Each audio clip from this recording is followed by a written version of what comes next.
Hi everyone, Mochismo Eugene. Welcome to another video from Exit Strategy. Please like, subscribe, share, and pass this video on if you believe someone else would benefit from it. And if you haven't subscribed, I'd appreciate it if you did. Let's get into how the more you heal, the more hated you will become. Yep, the more you heal, the more hated you will be from all things outside of you. May not be everyone particularly, but specifically, it will be people who are either one thing or another. They're either narcissists, they're either unhealed individuals themselves, they're either, well, that's just the two categories, because I could say people who don't have great self-awareness. And also it could be someone who's obviously not awake. And these are many times empaths as well. And that's not to be mean.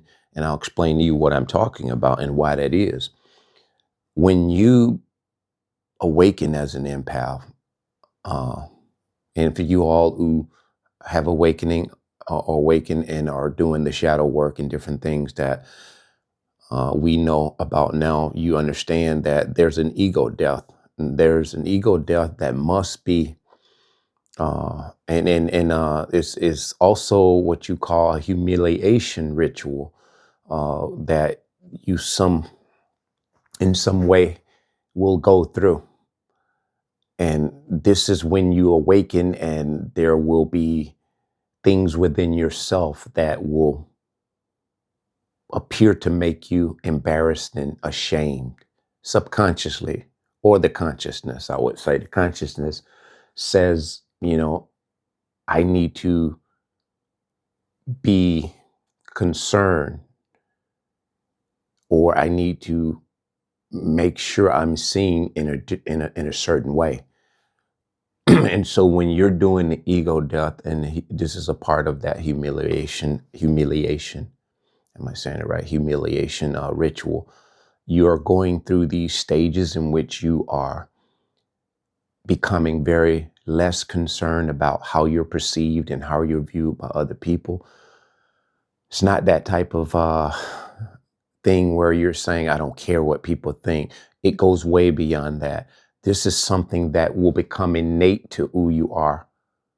You will be in the know. You will be in the now. You will be in the present moment of you. You won't be thinking about things down the line. You won't be thinking about things that have been prior to your awakening in this shadow work.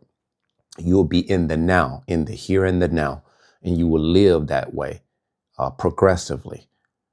And so this is some of those people who will hate you. And it won't be the hate that will say, I hate you outright.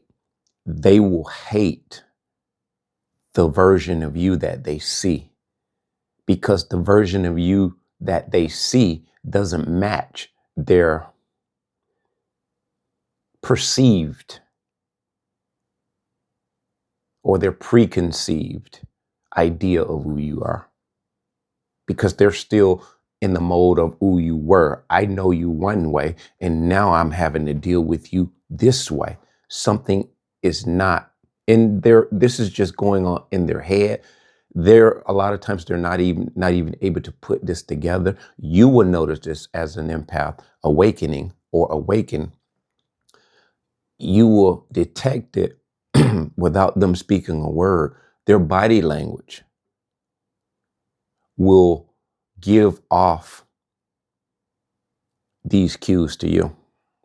They'll look flustered, confused, disoriented, and the look on their face will say it. And of course, the narcissists, they hate you when they meet you, but even more so, the more healed you become, the more hated you will be by them. They step it up a notch, because in your healing, it reflects back to them that they were the problem and you were not. Because it throws their narrative in the sea. in the bottom of the sea. And it's not visible to people who they've tried to portray you as this monster. They're out there on full display now without a paddle, without a boat. They're out in the middle of the sea and it's just like, hello, help, help. Nobody can hear them. It's just like that notion that they had of you, it is gone. But they don't know where it went because you've been working on yourself, something the narcissist can't do. You've gone within. When they broke you down and duped you into believing you were this, you were not, you were that, you're not all this, but you're that. You've come back to self in a brand new, better way than you've ever have in your whole entire life. You're the new and improved. So when you look at it this way, the narcissist actually did you a favor, because if they had not came into your life and went on to try to destroy you the way they did, you would have never woke up in the way you woke up. You've been in relationships, knocked down, drag out. You've probably been in other narcissistic relationships prior to them. But it's where this was your time. This was your time to wake up and smell that coffee. And so you are a new version or the improved version of who you even thought you were. And you like it. And it shows. And so the more healed you become, the more hated you will be. And again, these other people that are unhealed themselves, they got wounds, they got traumas that they have never faced, never addressed.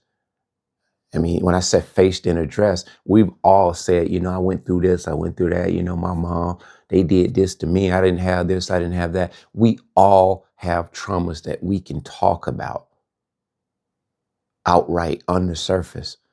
But talking about them is one thing, but facing them is another. A lot of us empaths, we talk about the things that we've gone through. We're resilient. It's innate to who we are, understandably so. God put that in our spirit, in our soul, in our existence to be that way. But now when the ego death comes and the humiliation ritual goes into effect in the shadow work you're doing on yourself, you're not that person. You're not as resilient as you thought you were. There's another level of resilience now. You were resilient before, but there's another level of resilience you are now.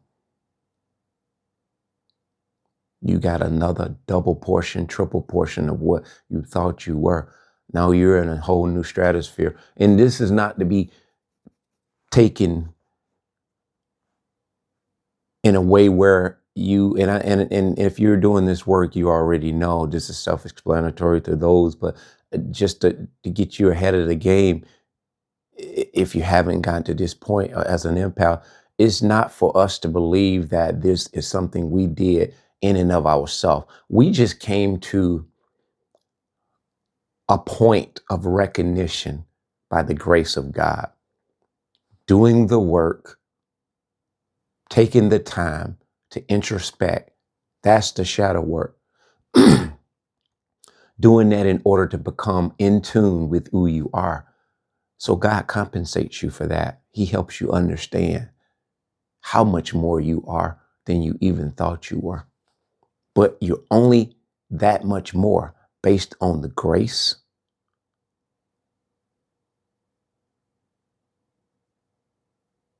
and the spirit that He's given you to be resilient. Because it's not something that we created within ourselves. It's like a treasure that we've discovered that we didn't bury. We didn't create the treasure. We are the treasure. We are God's treasure. He would have wished that the narcissist would have been His treasure and to have treasured him But like everything, they look at it's an item to be used. They even try to manipulate and use God. If you go in these churches, these narcissists are using God as a currency to overthrow good people. And then when they're done with you, they trash you. Beauty for ashes, guys. There's a story in the Bible where there were two women. They both had children around the same time. They were infants. They went to sleep one night. Both women went to sleep with their child. One woman rolled over on her child and pretty much suffocated her, or it. She got up in the night and discovered that she had unalived her child. She snuck into the other woman's room, took her child, and put the unalived child in its place. The woman woke up and right away discovered that this wasn't her child. She went back to that woman's room and said, "You have my child. You switched these babies and gave me your unalived child, and you took mine." The lady basically looked at her like she had 10 heads and tried to confuse that lady's reality. Gaslit her. That was a narcissist move. They took this to court. I believe the judge was King Solomon. King Solomon, if I'm not right, someone correct me, but they went before the judge. And I know the story. I don't know if I'm right about King Solomon. I believe it was King Solomon. And so they went before the judge, and basically she reiterated what I just said. She said, I went to sleep with my baby, and when I woke up, her unalived baby was in my bed. And she exchanged her unalived baby and took my baby, which is alive. And the woman was like, I don't know what she's talking about. She's crazy. She out of her mind. Interesting how narcissists will straight face tell people you're lying. They project. And so this was a wise judgment in the Bible. And so the judge was up to here with the back and forth. And so what he decided to do was he made a ruling, and he said, this is what I would do. Since no one can tell me truthfully whose baby is who, and I'm depending on you guys to sort this out. And because I don't know who's telling the truth and who's not, I will cut this baby in half, and I will give you one piece or one piece or one part is what I want to say. I'll give you a portion and I'll give you a portion.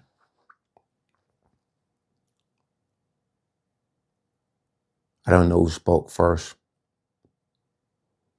but I'll just say the narcissist spoke and said, yes, kill it.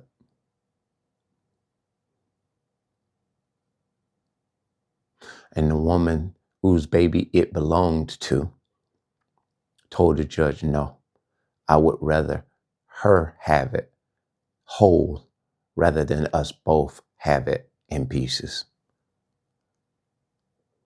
And so right away, the judge knew that the woman that spared this child's life was the true mother. Why am I telling you that story? Because humanity, empathy, morals, integrity, self-respect, dignity, all of these things empaths possess. A narcissist lacks every last one of these. And this is how you know you're dealing with a narcissist. This is how you know you're dealing with a wicked person. This is how you know you're dealing with an evil individual.